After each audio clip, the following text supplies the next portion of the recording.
Hello, I'm Tom Wilkinson and welcome to the Thinking in English podcast, a podcast aimed at intermediate to advanced level English learners. If you spend much time online, on social media, or watching American news channels, you have probably come across the phrase cancel culture before. The phrase is almost inescapable and connected to many different events and situations. People have lost jobs, been forced to apologize, been kicked out of university, often for things that happened years earlier. But what is cancel culture? And is cancel culture actually good for society? Let's talk about this on this episode of Thinking in English. But first, why not follow the Thinking in English Instagram page, Thinking in English podcast, or the link is in the description. And you definitely should look at my blog, thinkinginenglish.blog, for all of the transcripts and some extra bonus content. Here is today's vocabulary list. As always, the written list is available in the description of the podcast and also on my blog, thinkinginenglish.blog. Inescapable. Inescapable. If a fact or a situation is inescapable, it cannot be ignored or avoided. As in, the evidence is inescapable. He is guilty of the crime. Objectionable. Objectionable. This adjective is used to describe people or things that you dislike or oppose because they are so unpleasant or wrong. As in, there is an objectionable smell in the train carriage. Backlash. Backlash. A backlash is a strong, negative reaction to something. For example, there was a major backlash against the team's decision to change their stadium. To boycott. To boycott. To refuse to buy a product or to take part in an activity as a way of expressing strong disapproval. For instance, people were urged to boycott the country's products. Hold to account. Hold to account. If someone is called, held, or brought to account for something they have done wrong, they are made to explain why they did it and are often criticized or punished for it. For example, politicians should be held to account for their actions. Accusation. Accusation. An accusation is a statement saying that someone has done something morally wrong, illegal, or unkind. For example, what do you say to the accusations that you are unfriendly and unhelpful? Instigator. Instigator. An instigator is a person who causes something to happen, especially something bad. For instance, the instigators of the violence have not yet been found. Woke. Woke. This means to be aware, especially of social problems such as racism and inequality. And this is actually a very new word. It's become very popular over the last few years. For example, she urged young people to stay woke. Tolerant. Tolerant. Willing to accept behavior and beliefs that are different from your own, although you might not agree with or approve of them. For example, working with young people helped me to be a little more tolerant.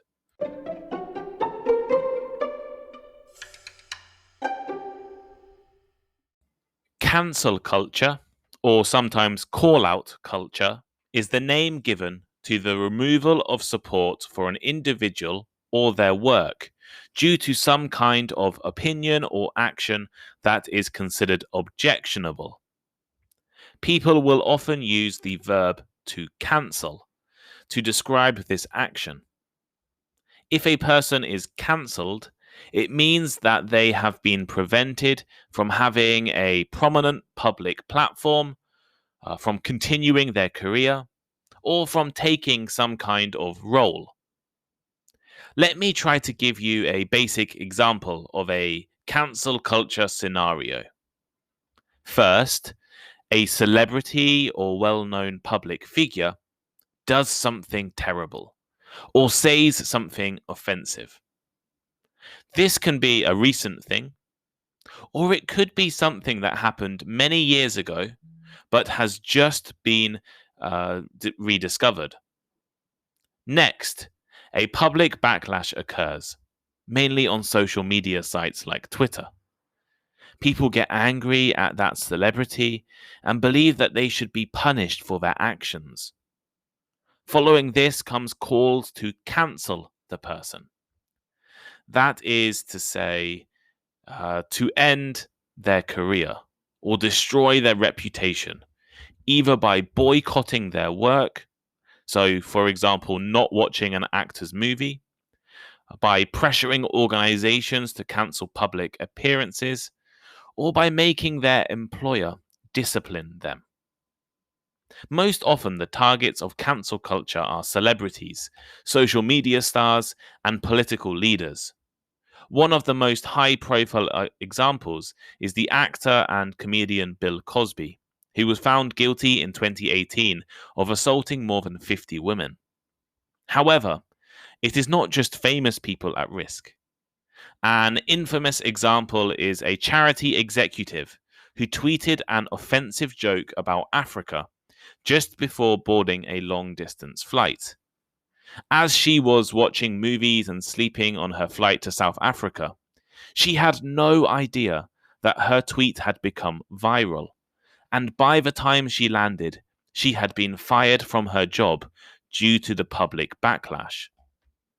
For many people, cancel culture is an important tool.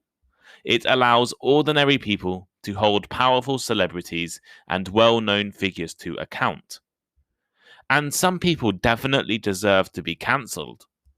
For example, celebrities who have assaulted people in the past. However, for other people, cancel culture is out of control and undemocratic. Democracies generally have laws and courts responsible for holding people to account.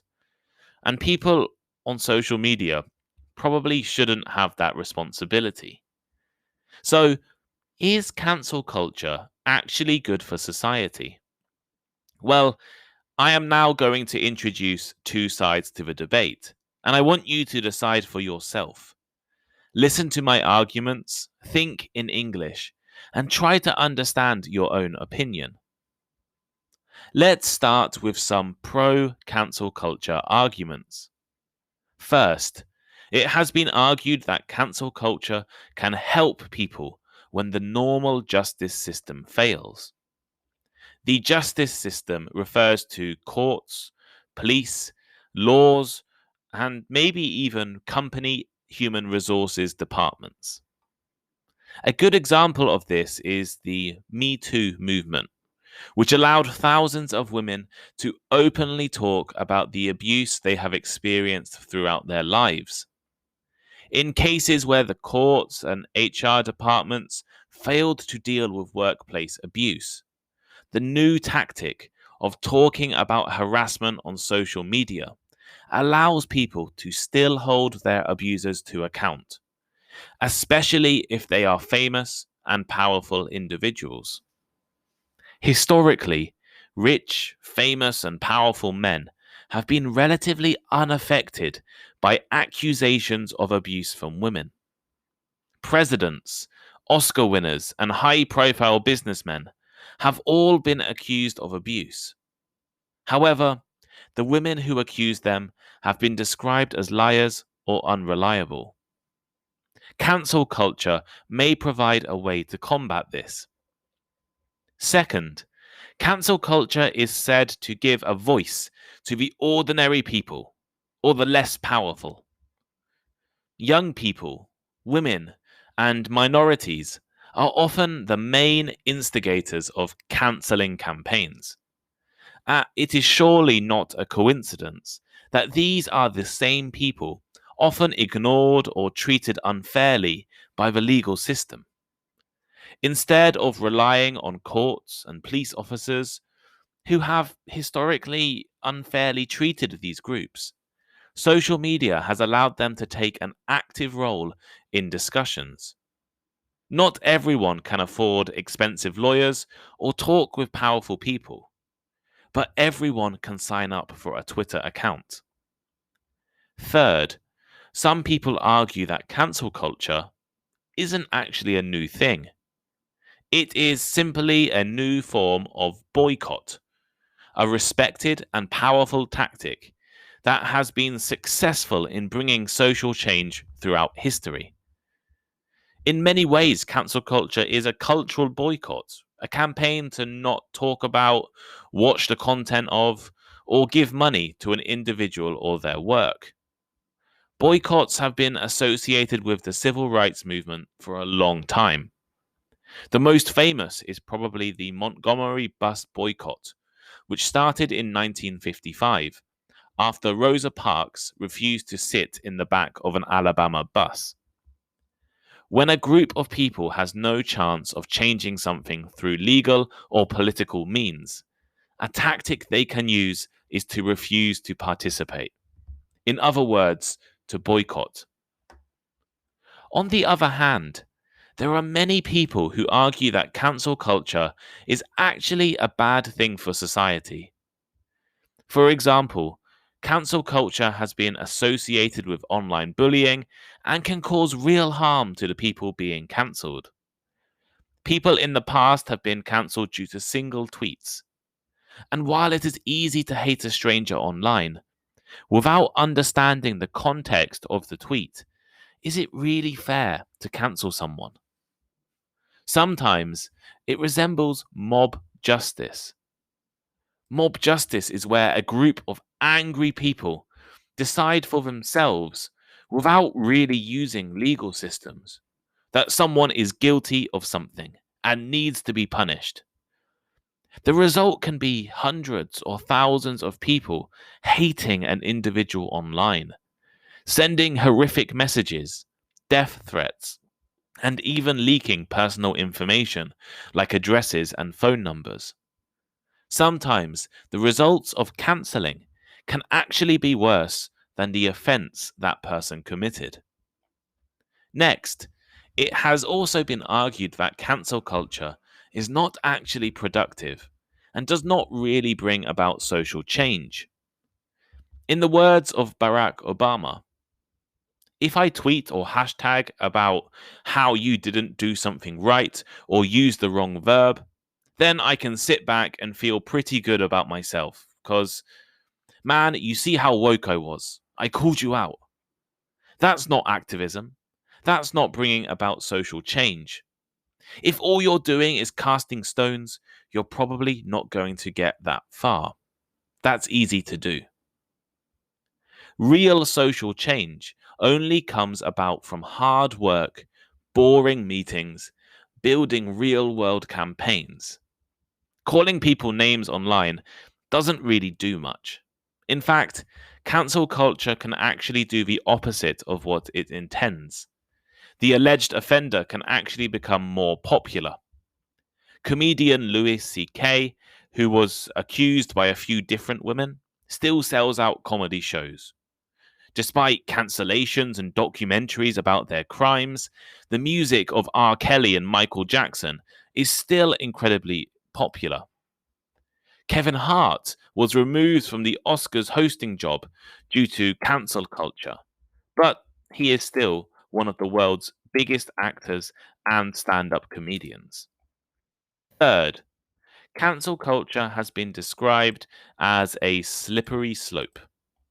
This idiom suggests that it is easy to slide back down the slope, or in other words, cancel culture can lead people to being less tolerant of others with different opinions and less tolerant of others who disagree with their views.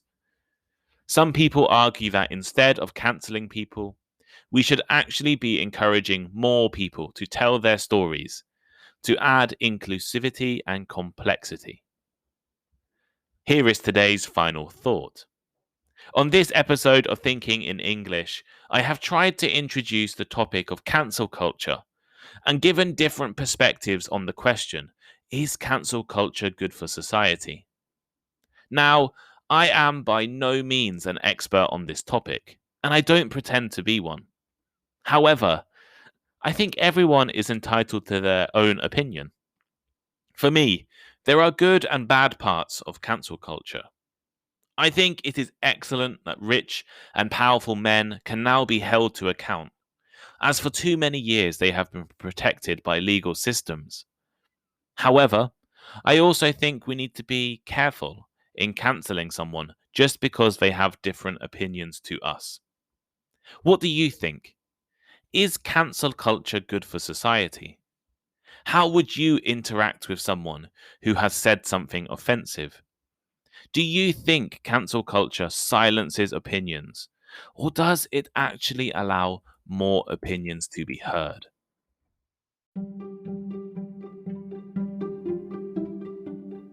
Thank you for listening to today's episode. If you enjoyed it, please leave a review or rating, recommend it to your friends, or let me know on Instagram. My Instagram is Thinking in English Podcast. The link should be in the description. And make sure you check out the Thinking in English blog. I love hearing from listeners, and I really appreciate all of the messages I have received over the past few months. Feel free to send me a message or give me some advice or recommend a topic. Have a great day, and I'll see you next time.